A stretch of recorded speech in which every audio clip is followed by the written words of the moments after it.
இப்போ தான் இந்த வீட்டுக்குள்ளே இந்த ப்ராமிசிங் டாஸ்க் வந்து நடந்துக்கிட்டு இருக்கு. பிக் பாஸ் உட்காந்து ஒவ்வொருத்தரும் லிட்டரலாக மிரட்டிக்கிட்டு இருக்கார். நீங்கள் மட்டும் ப்ராமிஸ் பண்ணிட்டீங்க, அதுக்கப்புறமா உங்களுக்கு கிடைக்கிற சவால்கள் மிக மிக கடுமையாக இருக்கும். அதனால் மூச்சுக்கு 300 வாட்டி யோசித்து ப்ராமிஸ் பண்ணுங்க அப்படின்னு சொல்லி பயங்கர பில்டப் கொடுத்துக்கிட்டு இருக்காங்க. ஆனால் இவங்க கொடுக்குற பில்டப்புக்கு ஏற்ற மாதிரி அவங்க ஒன்றுமே செய்ய மாட்டாங்க அப்படிங்கிறது நமக்கு தெரிஞ்ச கதை தான்.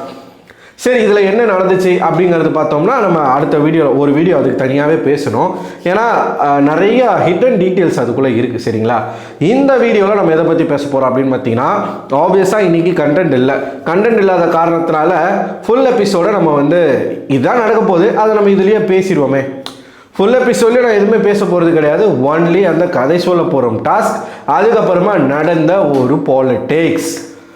கனியை தொடர்ச்சியாக இந்த சேனல் காப்பாற்றிக்கிட்டே இருக்கு. ஏங்க, நாமினேஷன் ஃப்ரீ பாஸ் அப்படிங்கிறது எவ்வளவு மதிக்கத்தக்க ஒரு விஷயம். அவன் உயிரை கொடுத்து விளையாடி நாமினேஷன் ஃப்ரீ பாஸை போன சீசன்லலாம் எடுத்தாங்க.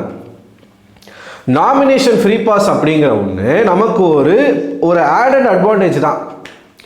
ஆனால் அதை வச்சே ஒருத்தவங்க ட்ராவல் பண்ணி 5 வாரங்கள் கடக்க போகிறாங்க அப்படின்னா இது எப்படிப்பட்ட ஒரு வேலையாக இருக்கும். அதாவது பாரபட்சம், ஒருதலைபட்சம், குரூப்பிசம், இது எல்லாமே இந்த சீசனில் இந்த சேனல் வந்து ஒரு பக்கம் அவங்களும் நாமினேஷன் ஃப்ரீ பாஸை அதை ஒருத்தவங்க ஏர்ன் பண்ணோம் அப்படின்னா அதுக்காக அவங்க வந்து உழைக்கணும். நோகாமே நோம்பு கும்பிடுற ஒன்று இருக்குல்ல, அப்படி தான் இன்றைக்கி வந்து கனி அவர்களுக்கு நாமினேஷன் ஃப்ரீ பாஸ் கிடச்சிருக்கு. ஒன்றும் இல்லை, இந்த கதை சொல்ல போகிற டாஸ்க்கை 1 மாதமாக நடத்த வேண்டிய அவசியம் என்ன அப்படிங்கிறது எனக்கு தெரியல. இதை ஒரே வாரத்தில் நடத்தி முடிச்சிருக்கலாம். ஒரே வாரத்தில் நடத்தி முடித்து இவங்க வந்து அதுக்கான ரிசல்ட்டை சொல்லியிருக்கலாம். 1 மாதமாக இவங்க நடத்தி அதில் ஒரு நல்ல கதையை 2 கதையை சூஸ் பண்ணி யார் கதை நல்ல கதையோ அவங்களுக்கு நாமினேஷன் ஃப்ரீ பாஸ் அப்படிங்கிற ஒரு விஷயத்த சொல்கிறாரு பிக் பாஸ். இது வந்து எந்த அளவுக்கு ஃபேரான ஒரு விஷயமா இருக்குன்னு எனக்கு தெரில. எல்லாரும் வாழ்க்கையில் கஷ்டப்பட்டுருப்போங்க, எல்லார் லைஃப்லையும் கஷ்டம் இல்லாமல் இருக்காது. ஆனால் இங்கே வந்து இன்றைக்கி நடந்தது ஆக்சுவலாக பார்த்தீங்கன்னா வேற ஒருத்தவங்க கையில் போக வேண்டிய நாமினேஷன் ஃப்ரீ பாஸ் வந்து அன்எக்ஸ்பெக்டடாக கனி அவர்கள் கையில் போகுது. இது மாதிரி நிறைய இடங்களில் பிக் பாஸ் வந்து பண்ணியிருக்காரு. இப்போது போன வாரம் பார்த்தீங்கன்னா பிரவீன் அவர்கள் வந்து கேப்டனாக ஆகும் பொழுது அவர் வந்து சூப்பர் டீலக்ஸ்க்கு நான் யார் அனுப்ப போகிறேன், நாமினேஷன் ஃப்ரீ பாஸ் யாருக்கு கொடுக்க போகிறேன் அப்படின்னு கேட்கும் பொழுது முதல்ல கலையை தான் சூஸ் பண்ணுவார். பிக் பாஸ் நடுவில் புகுந்து அதை குழப்பி மறுபடியும் வந்து பிரவீன் வந்து யாரை சூஸ் பண்ணுவார் அப்படின்னு பார்த்தீங்கன்னா கனி அவர்களை. கனிக்கு போன வாரம் பாஸ் கிடைச்சிது. இந்த வாரமும் நோகாமல் அவங்களுக்கு வந்து பாஸ் கிடைக்குது.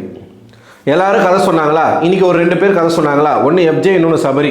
இதில் பிக் பாஸ் வந்து ஒரு 6 கேட்டகரியில் ஆட்களை சூஸ் பண்ண சொல்கிறார். அதாவது இவங்க கதை ரொம்ப நல்லா இருந்துச்சு, 2 பேரை சூஸ் பண்ணணும். அண்ட் இவங்க வந்து இந்த ஆப்பர்ச்சுனிட்டியை சரியாக பயன்படுத்திக்கலை, சரியாக கதை சொல்லலை, அந்த கேட்டகரியில் ஒரு 2 பேரை சூஸ் பண்ணணும். இவங்க கதை ரொம்ப மொக்கையாக இருந்துச்சு, நல்லாவே இல்லை, அந்த கேட்டகரியில் ஒரு 2 பேரை சூஸ் பண்ணணும் அப்படின்னு பிக் பாஸ் வந்து சொல்கிறாரு. இவங்க கதை சொல்ல போகிற டாஸ்க்கு முடித்த உடனே இதில் நல்ல கதை 2 கதை சூஸ் பண்ணுறாங்க இல்லையா, அவங்களுக்கு நாமினேஷன் ஃப்ரீ பாஸ் கிடைக்கும்னு சொல்கிறாங்க. இது வந்து எப்படி இது நாமினேஷன் ஃப்ரீ பாஸ்க்கான ஒரு வேல்யூவே இல்லாமல் போயிடுச்சுல்ல. இப்போ என் ஸ்டோரி கூட தான் ரொம்ப மோசமான ஒரு ஸ்டோரி, அதை சொன்னேன்னா எனக்கு நாமினேஷன் ஃப்ரீ பாஸ் கிடைச்சிருமா? அப்போ எனக்குன்னு வந்து என்ன இருக்குது, என்ன தகுதி இருக்குது அந்த நாமினேஷன் ஃப்ரீ பாஸை கதை சொல்கிறதுக்கலாமா நாமினேஷன் ஃப்ரீ பாஸு? இப்போது 2 நாமினேஷன் ஃப்ரீ பாஸ், ஒன்று கனி அவர்களுக்கு, ஒன்று கலையரசன் அவர்களுக்கு. அதுக்கு நடுவில் நடந்த விஷயங்களை நம்ம பேசுவோம். 2மே சூப்பர் டீலக்ஸில் இருக்கக்கூடிய ஆட்களுக்கு போயிடுச்சு. இப்போது ஆல்ரெடி சூப்பர் டீலக்ஸில் இருக்கிறவங்களுக்கு ஒரு பவர் இருக்குது, அவங்களுக்கு 50% வந்து நாமினேஷன் ஃப்ரீ பாஸ் கிடைக்கும். இப்போ 7 பேரில் ஆல்ரெடி 2 பேருக்கு போயிடுச்சு, அது கணக்கில் எடுத்துக்கொள்ளப்பட மாட்டாது, டாஸ்க் மூலமாக அவங்களுக்கு வந்துருச்சு. இப்போது மீதி இருக்கிற 5 பேரில் 50% அப்படின்னா இன்னும் 2 பேருக்கு நாமினேஷன் ஃப்ரீ பாஸ், அப்போ மொத்தம் 4 பேருக்கு நாமினேஷன் ஃப்ரீ பாஸ் கிடைக்கும். மாட்ட போகிறது யார்? பிக் பாஸ் ஹவுஸ்மேட் தான். இது வந்து அவங்களுக்கான அநீதி கிடையாதா? இப்படி நீங்கள் பண்ணும் பொழுது ஒரு நல்ல கண்டஸ்டன்ட் கூட வெளியில் போகிறதுக்கான வாய்ப்புகள் இருக்குல்ல பிக் பாஸ் ஹவுஸில். எல்லாரும் எந்திரிச்சு சொல்கிறாங்க, ஒவ்வொருத்தரும் ஒவ்வொரு பேரை சொல்கிறாங்க. இதில் அதிகமாக கதை நல்லா இல்லை, கதை மோசமாக இருந்துச்சு, ரொம்ப லேகாக இருந்துச்சு, ரொம்ப நேரம் பேசிட்டீங்க அப்படின்னு சொன்னது வந்து மெஜாரிட்டியாக ரம்யா ஸ்டோரி. நான் பயந்துட்டேன், எங்கடா ரம்யா ஏற்கனவே வந்து எனக்கு நாமினேஷன் ஃப்ரீ பாஸ் வேணும்னு அப்படின்னு கேட்டு கனி எந்திரிச்சு ரம்யா பேரை சொல்கிறாங்க, இன்னொருத்தர் ரம்யா பேரை சொல்கிறாங்க. சாரி, ஒரு வார்த்தை வந்துச்சு, சாரி. சரிடா ரைட்ரா, ரம்யாவுக்கு பாச கொடுத்துருவாங்க அப்படின்னு நினச்சேன், அப்படியே சேஞ்ச் ஆயிடுச்சு. ஸோ ரம்யாவுடைய ஸ்டோரி நல்லாவே இல்லை அப்படின்னு சொன்னாங்க. நிஜமாவே ரம்யா ஸ்டோரி நல்லா இல்லை தான். ஏன்னா முழுக்க அந்த பொண்ணு வந்து எவ்வளோ கஷ்டப்பட்டு இந்த இடத்துக்கு வந்தன்றதை சொல்லாமல் தன்னுடைய காதலை பற்றி மட்டுமே வந்து ரொம்ப நேரமாக அறுத்துட்டாங்க. ஒன்று ரம்யா, இன்னொன்று திவாகர், இன்னொன்று எஃப்ஜே. அவன் வேணும்ட்டு திவாகரை வெறுப்பேற்றணும், அதாவது திவாகரை வெறுப்பேற்றணுன்றதை தாண்டி திவாகர் வந்து நேற்று ஒரு வார்த்தையை விட்டுருப்பாரு, என்னுடைய விஷயத்தில் நீ ஒரு 30% கூட பண்ணியிருக்க மாட்டா அப்படின்னு சொன்னார். அதனால் இவன் என்னெல்லாம் பண்ணான் 10 வருஷத்தில் அப்படிங்கிறத மொத்தமாக சொல்லிட்டான். 2.5 மணி நேரம் மூச்சு திணற சொல்லிட்டான். ஸோ அது ஒன்று. இப்போ இந்த 3 பேர் செலக்ட் ஆகுறாங்க. அதிகப்படியாக திவாகரும் எஃப்ஜேவும் தான் செலக்ட் ஆகுறாங்க. ரம்யா வந்து உடனே அழுகுறாங்க. எல்லாரும் இதே ரீசன் தான் சொன்னாங்க, நீங்கள் வந்து உங்களோட பர்சனல் விஷயங்களே ரொம்ப நேரமாக பேசிட்டீங்க அப்படின்னு சொல்கிறாங்க. அப்போது ரம்யா வந்து எமோஷ்னலாக வந்து, நான் இதை சொல்லாதீங்க, எனக்கு ஹர்ட் ஆகுது. உனக்கு ஹர்ட் ஆகுதுன்னா சொல்லக்கூடாதா? நல்ல கதையாக இருக்குது, ஹர்ட் ஆகுது. நான் வந்து அவனை எவ்வளோ லவ் பண்ணேன்றது எனக்கு தான் தெரியும், அதனால தான் நான் அதை சொன்னேன் அப்படின்னு அவங்க ஒரு பக்கம் சொல்கிறாங்க. ரம்யா எக்ஸ்பெக்ட் பண்ணது என்னென்னா, நமக்கு நாமினேஷன் ஃப்ரீ பாஸ் கொடுத்துருவாங்க. இப்போ எப்படி இருந்தாலும் ரம்யாவுக்கு நாமினேஷன் ஃப்ரீ பாஸ் கிடைக்கும். ஏன்னா பிக் பாஸ் வீட்டுக்குள்ளே சூப்பர் டீலக்ஸில் இன்னும் 2 பேருக்கு நாமினேஷன் ஃப்ரீ பாஸ் கொடுக்கலாம் அப்படின்னு சொன்னால் அங்கே இருக்கிற ஆட்கள் யாரை செலக்ட் பண்ணுவாங்கன்னு நினைக்கிறீங்க? கண்டிப்பாக ரம்யாவை தான் செலக்ட் பண்ணுவாங்க. ஏன்னா ரம்யா ஆல்ரெடி அந்த பிட்டை போட்டுட்டாங்க, எனக்கு நாமினேஷன் ஃப்ரீ பாஸ் கொடுங்க. நேற்று வந்து திவாகர் சொன்னது அதுதான் கரெக்டு, உண்மையும் கூட. திவாகரும் பார்வதியும் சொன்ன விஷயங்கள் வந்து கரெக்டான விஷயங்கள். இது ஒரு பக்கம் நடக்குதா? சரி, பெஸ்ட் ஸ்டோரி 2 பேரை சூஸ் பண்ணுங்க அப்படின்னும் பொழுது கலையரசனை வந்து நிறைய பேர் சூஸ் பண்ணுறாங்க. நிஜமாவே கலையரசனுடைய அகோரி ஸ்டோரி மொக்கையான ஸ்டோரி, மோசமான ஸ்டோரி. அந்த ஸ்டோரி யாருக்கும் தேவையே கிடையாது. ஆனால் கலையரசனாக இருக்கக்கூடிய கலையரசன், கலைக்கு அரசன், அந்த கலையில் சிறந்த அந்த விஷயங்கள் இருக்கு இல்லையா, அந்த ஸ்டோரி நல்ல வேலிடான ஸ்டோரி. நிறைய சொன்னால் அதில் எது உண்மை எது பொய்யெல்லாம் நமக்கு தெரியல. பட் அது வந்து ஒரு இன்ஸ்பிரேஷனான ஒரு ஸ்டோரி. அதுக்கு கலையரசனை நிறைய பேர் சூஸ் பண்ணுறாங்க. மொத்தம் 6 ஓட்டு சரிங்களா? கலையரசனுக்கு ஒரு நாமினேஷன் ஃப்ரீ பாஸ் கிடைச்சிருச்சு. இந்த வீக் அவன் வந்து எவிக்ட் ஆக போகிறான். அவனோட நாமினேஷன் ஃப்ரீ பாஸ் யாருக்குன்னா கொடுத்துடலாம் நீங்கள் அப்படின்னு ஒரு விஷயத்த சொல்லிட்டாங்கன்னு வச்சுக்கோங்களேன். அவன் யாருக்கு கொடுப்பான்? அவனும் கண்டிப்பாக ரம்யாவுக்கு தான் கொடுப்பான். ஏன்னா ரம்யாவோட ஃபேனா கலையரசன். வெளியில் ரம்யாவுடைய டான்ஸ் எல்லாமே பார்த்துருக்காரான், அவரே சொல்லியிருக்காரு இந்த வீட்டுக்குள்ளே. சரி, அது ஒன்றா. வியானா அவர்களுடைய ஸ்டோரியை பல பேர் சூஸ் பண்ணாங்க. எனக்கு தெரிஞ்சு நான் வந்து சுபிக்ஷா ஸ்டோரியை நிறைய பேர் சூஸ் பண்ணுவாங்கன்னு நினச்சேன், பட் யாரும் சொல்லலை. அதுக்கு மாறாக வியானாவை சொன்னாங்க. அண்ட் ஆப்வியஸாக கனி அவர்கள் எல்லார்கிட்டையும் நைஸாக பழகி ஒரு விதமான ஒரு பாசத்தை சம்பாரித்து வச்சிட்டாங்க. சரிங்களா? அதனால் கனி அவர்களுடைய ஸ்டோரியை எல்லாருமே சூஸ் பண்ணாங்க. வியானாவுக்கும் கனிக்கும் வந்து டை. இங்கே தான் அந்த பாலிட்டிக்ஸ் அப்படிங்கிறது நடக்குது. எனக்கு தெரிஞ்சு இந்த ஃப்ரீ பாஸ் வியானாவுக்கு போயிருக்கணும். கனி ஆல்ரெடி வாங்கிட்டாங்க. கனிக்கு அவங்க வந்து இந்த நாமினேஷன் ஃப்ரீ பாஸ் வாங்கிறதுக்கு என்ன கேட்டால் டிசர்வ் இல்லை. அவங்க டாஸ்க் விளையாண்டுருக்காங்க, அது இது எல்லாமே ஓகே தான். பட் நியாயமாக இது வந்து வியானாவுக்கு போயிருக்க வேண்டியது. ஏன் அப்படின்னா இவங்க 2 பேரும் டை ஆகிட்டாங்க. டை ஆனவுடனே இவங்க 2 பேரையும் நிற்க வச்சு ஓட்டு எடுக்கிறாங்க. இவங்க 2 பேரில் யாரை சூஸ் பண்ணுறீங்க அப்படின்னு சொல்லி ஓட்டு எடுக்கிறாங்க. அப்போது கானா வினோத் இருக்கார்ல, கானா வினோத் வந்து நான் வியானா நேற்று வந்து கானா வினோத்தை சொன்னதுக்கு அவர் வந்து சொல்ல மாட்டாருன்னு நினச்சேன். கானா வினோத்து வியானாவை தான் முதல்ல அவர் சூஸ் பண்ணார். ஆனால் கனியா வியானாவான்னு நிற்கும் பொழுது கானா வினோத்து ஓட்டை மாற்றி போட்டார்.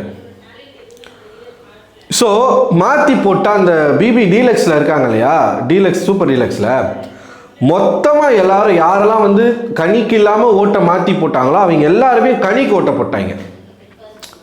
சொல்கிறது புரியுதா உங்களுக்கு? ஸோ வியானாவுக்கு 4ஓ 5ஓ தான் ஓட்டு, கனிக்கு கிட்டத்தட்ட 8 ஓட்டு. மொத்த வீடுமே போடும்போது 5 ஓட்டு வாங்கின கனி. அதுக்கப்புறமா கனியா வியானாவான்னு வரும்பொழுது அங்கே தான் அந்த ஃபேவரிசம் விளையாடுது, அங்கே தான் அந்த குரூப்பிசம் மென்டாலிட்டி வந்து விளையாடுது. போன வாரம் தானே நாமினேஷன் ஃப்ரீ பாஸ் கனி வாங்கினாங்க, இந்த வாரம் மாற்றி கொடுப்போமேன்னு கொடுக்கல. கானா வினோத் அந்த இடத்துல பாருங்கள், அவரு ஒரு கேம் ஆடி கனிக்கு போட்டார். ஸோ வியானாவுக்கு நாமினேஷன் ஃப்ரீ பாஸ் கிடைக்கல, கனி அவர்களுக்கு நாமினேஷன் ஃப்ரீ பாஸ். முதல்ல இந்த ஒரு சிஸ்டமே தப்பு, இந்த கேம்னுடைய ஒரு ரூலே தப்பு. பெஸ்ட் ஸ்டோரியை வச்சு நீங்கள் நாமினேஷன் ஃப்ரீ பாஸ் எப்படி கொடுக்க முடியும்? அப்படி நீங்கள் வந்து கொடுக்குறீங்கன்னா எத்தனையோ பேர் பல கதைகளை விட்டுருப்பாங்க இல்லையா, அந்த ஸ்டோரி உண்மையாக பொய்யான்னு கூட நமக்கு தெரியாதுல்ல. நாமினேஷன் ஃப்ரீ பாஸ் அப்படிங்கிறது அவன் ஜெயிச்சு வாங்கணும், போராடி வாங்கணும், கஷ்டப்பட்டு வாங்கணும். நோகாமல் ஒருத்தவங்களுக்கு நாமினேஷன் ஃப்ரீ பாஸ் எப்படி, ஓயாமையாக ஒருத்தவங்களுக்கு. பார்வதி அந்த இடத்துல கரெக்டாக கேட்டாங்க. 5 வாரமாக நாமினேஷன் ஃப்ரீ பாஸ் வந்து அவங்களுக்கு வந்து ஏதோ ஒரு மூலையில் தப்பிச்சுக்கிட்டே இருக்காங்க, நாமினேஷனுக்கு வராமல் தப்பிச்சுக்கிட்டே இருக்காங்க. இதுக்கு நடுவில் தான் நம்ம டாக்டர் திவாகர் நடிப்பு கிறுக்கன், அரிப்பு அரக்கன் ஒரு வேலையை பார்த்து விட்டா அப்படி. ஓகேவா? இப்போது கமருதீனும் சரி, நம்ம சபரியும் சரி வந்து இவரோட ஸ்டோரி வந்து நல்லா இல்லை அப்படின்னு சொல்லும் பொழுது ஒரு விஷயத்த சொன்னாங்க. அவர் டாக்டராக ஸ்டோரி சொல்கிற வரைக்கும் நல்லா இருந்துச்சு, அதுக்கப்புறமா ஆக்டராக ஒரு ஸ்டோரி சொன்னார்ல, அது எனக்கு பிடிக்கவே இல்லை, அது எங்களால் நம்பவே முடியல அப்படின்ற மாதிரி ஒன்று சொன்னாங்க. அதுக்கு இந்த ஆள் எக்ஸ்பிளனேஷன் பண்ணுறேன்னு சொல்லி வந்து புலம்புறாம பாருங்க. ஐ எம் வெல் செட்டில்டு, இவர் வெல் செட்டில்டாமா. இந்த நாய் இருக்கோம்ல, இந்த நாய் பைக்குக்கு ஃபைன் கட்ட துப்பு இல்லை, 40,000 ரூபா ஃபைன் இருக்குது, இன்னும் அதை கட்டுறதுக்கு துப்பு இல்லை. இவன் வெல் செட்டில்டாமா, ஹாஸ்பிட்டல் கட்ட போகிறானாமா, எல்லாருக்கும் இவனை பார்த்தா பொறாமையாக இருக்குதாமா. 5 படம் நடிச்சிட்டான். ஆனால் அவங்களும் 5 படம், 1.5 வருஷத்தில் 5 படம்ன்றான். என்னடா 5 படம் நடிச்சேன் எனக்கு புரியல. எந்த ஒரு படத்துலையும் எந்த சீன்லையும் நீங்கள் யாராச்சும் பார்த்துருந்தா சொல்லுங்கள். நான் எதையுமே பார்த்தது கிடையாது. ஆல்ரெடி இவன் நடித்த ஒரு படத்தில் இவன் இந்த சாதி பெருமையை பற்றி பேசுனதுனால அந்த படத்தில் இவன் நடித்த சீனை தூக்க போகிறோன்னு சொல்லிட்டாங்க. இவன் சொல்கிறான் பாருங்க, இன்னும் ஒரு 2 வருஷத்தில் இவர் ஹீரோ ஆயிடுவாராம். பெரிய பெரிய ஹீரோக்களுக்கு வில்லனாக கமிட் ஆக போகிறாராம். எந்த ஆங்கிள்லையுமே ஒன்று எந்த கேரக்டர்லையுமே ஒன்று வச்சு பார்க்க முடியாது. மேபி ஒரு கோமாளி, ஒரு கிறுக்கன், ஒரு காமெடியன். இந்த காமெடி இப்போ வடிவேல் இருக்காருன்னா வடிவேலுக்குள்ளே ஒரு 5-6 பேர் இருப்பாங்க இல்லையா, பக்கத்தில் இந்த எடுப்பு துடுப்பூஸ் மாதிரி, அதில் ஒரு ஆளாக வேணால் திவாகரை போடலாம். இவர் வில்லனா, பெரிய வில்லனா, மனசில் விஜய் சேதுபதி நினப்பு. 2 வருஷத்தில் ஆக்டர் ஆயிடுவாராம், பெரிய பெரிய நடிகர்களுக்கு வில்லன் ஆக போகிறாராம். அதுவும் ஒரு நேரத்தில் ஒன்று சொன்னாங்க, விஜய் சேதுபதி ஸ்மைல் மாதிரி இவருடைய ஸ்மைலுமே இருக்குமா அப்படின்னு பல பெண்கள் சொன்னாங்களாம் இவர்கிட்ட. விஜய் சேதுபதி கிட்ட வந்து சொல்லுவாங்க, விஜய் சேதுபதி ஸ்மைல் நல்லா இருக்குன்ட்டு. அதே மாதிரி இவரையும் சொல்லுவாங்களாம். என்னமா பில்டப் போடுறாங்க. நான்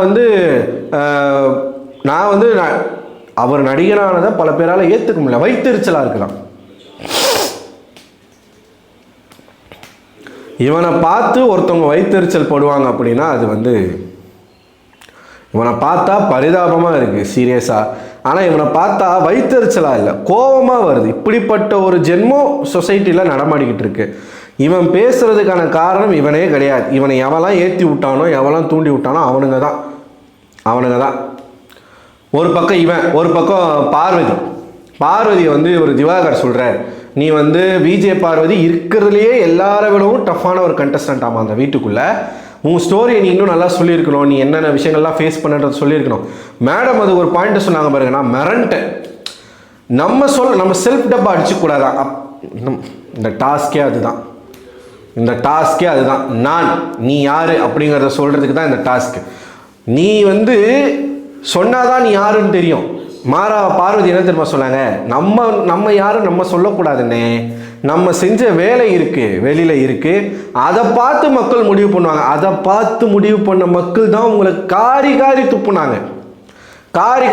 வீட்டுக்குள்ளே ஒரு இடத்துல புலம்புனீங்க பார்வதி, ஞாபகம் இருக்கா? எப்பயுமே என்னை தப்பாக தான் புரிஞ்சுக்கிறாங்க மக்கள் அப்படின்னு திவாகர் கூட உட்காந்து அழுதிங்க தெரியுமா? நீங்கள் செஞ்ச வேலையினால தான் மக்கள் உங்களை வந்து பார்த்தாங்க. நீங்கள் என்ன மாதிரி வேலை செஞ்சீங்க அப்படிங்கிறத பார்த்து தான் உங்களை திட்டினாங்க. இதற்கு முன்னாடி சர்வைவர் அப்படிங்கிற ஒரு ஷோவில் நீங்கள் பண்ண விஷயங்கள் எல்லாமே மக்கள் பார்த்து நீங்கள் யாருன்னு தெரிஞ்சுக்கிட்டாங்க. இவங்க சொல்கிறாங்க நம்ம பண்ண வேலைகள் வெளியில் இருக்குது, அதை பார்த்து மக்கள் தெரிஞ்சுக்கிட்டோமா. அப்புறம் எதுக்கு பிக் பாஸ்குள்ளே வந்தீங்க? வராமல் இருந்திருக்கலாம்ல. அந்த வாய்ப்பு ஒரு நல்ல ஒரு ஆளுக்கு போயிருக்கலாம்ல. உங்களுக்கு எதுக்கு அந்த வாய்ப்பு? பேசுறதுலாம் அதான் என்னை பற்றி நானே பெருமையாக சொல்ல தேவையில்லை, அது வெளியில் மக்கள் பார்த்தா தெரிஞ்சுப்பாங்க. சேம் திவாகர் மைண்ட் செட் தான். என்ன திவாகர் வந்து தற்பெருமை அடிச்சுக்கிறா, இவங்க வந்து என்னை பற்றி நான் சொல்ல தேவையில்லை, வெளியில் இருக்குது பார்த்து தெரிஞ்சுக்கோங்க, அந்த மைண்ட் செட். ஸோ என்னை பொறுத்த வரைக்கும் கனி அவர்களுக்கு இந்த பாஸ் போனது வந்து அன்ஃபேராக தான் எனக்கு தோணுது, சரிங்களா? அண்டு இந்த வாட்டர் மெலனும் இந்த பார்வதி அவர்களும் இவங்க இன்னும் திருந்தலமாமா அப்படிங்கிற மாதிரி தான் இருக்குது. என்றைக்கு திருந்த போகிறாங்கன்னு தெரில. சரி, இந்த ப்ராமிஸ் டாஸ்கில் என்னெல்லாம் நடிச்சு அப்படிங்கிறத நம்ம அடுத்த ஒரு வீடியோவில் பார்ப்போம். இவங்க 3 பேரை பார்த்து நீங்கள் என்ன நினைக்கிறீங்க? உங்கள் கருத்துக்களை மறக்காமல் கமெண்ட் பாக்ஸில் கமெண்ட் பண்ணுங்கள். அடுத்த ஒரு வீடியோவில் உங்களை சந்திக்கிறேன். அதுவரை உங்களிடமிருந்து விடைபெறுவது நான் அரவிந்தன்.